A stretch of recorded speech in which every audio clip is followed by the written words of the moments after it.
হায় হায়, আমি তো বলি এই উম্মতকে আল্লাহ ডাকার দায়িত্ব নিছেন, ডাকার দায়িত্ব নিছেন। কোন উম্মতকে আল্লাহ ডাকার দায়িত্ব নেয় নাই। ওলামাদেরকে যেখান নামাজ সব উম্মতের জন্য ছিল, কিন্তু কোন উম্মতকে ডাকার দায়িত্ব আল্লাহ নেন নাই।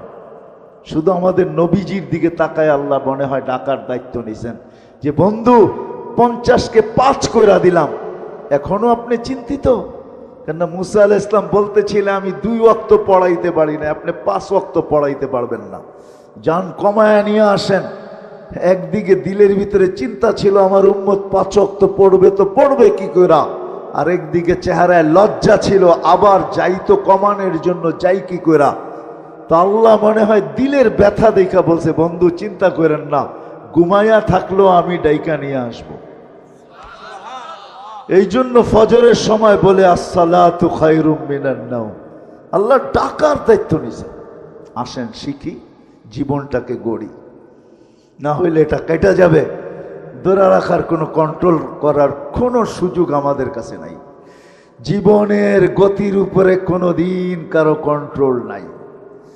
হ্যাঁ, সান্ত্বনার মেশিন একটা হইতে পারে, লাইফ সাপোর্ট একটা সান্ত্বনার মেশিন আছে, এটা শুধু সান্ত্বনার মেশিনই, আর কিচ্ছু না। এই জন্য শেষ কথা, আসেন ওলামাদের কাছ থেকে জীবন গড়া শিখি, আল্লাহওয়ালাদের কাছ থেকে শিখি। আমাদের দেশের মতো সুযোগ দুনিয়ার কোথাও নাই। আমি দুনিয়া ঘুরা বলতেছি, 7 মহাদেশ তো আল্লাহ আমাকে দেখাইছেন। দুনিয়ার বহুত দুনিয়া আল্লাহ আমাদেরকে দেখাইয়া দিয়েছেন। আপনাদের কোনো উন্নত বিশ্ব নাই যেখানে আলহামদুলিল্লাহ আমার জুতার ছাপ না আছে। কোরআনে এরকম কোনো জায়গা নাই যেখানে আল্লাহ আমাকে চোখে না দেখাইছেন। আমি দেখা বলতেছি, বাংলাদেশের মতো সুযোগ দুনিয়ার কোথাও নাই।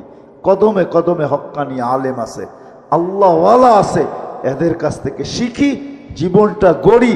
জানি না কার ডাক কখন চলে আসবে, আসতে দেরি।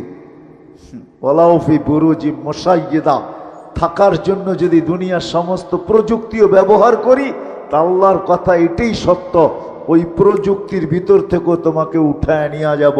প্রযুক্তি শুধু দেখতে থাইকা যাবে, শুধু তাকায়া থাকবে, কিচ্ছু করার ক্ষমতা থাকবে না প্রযুক্তি।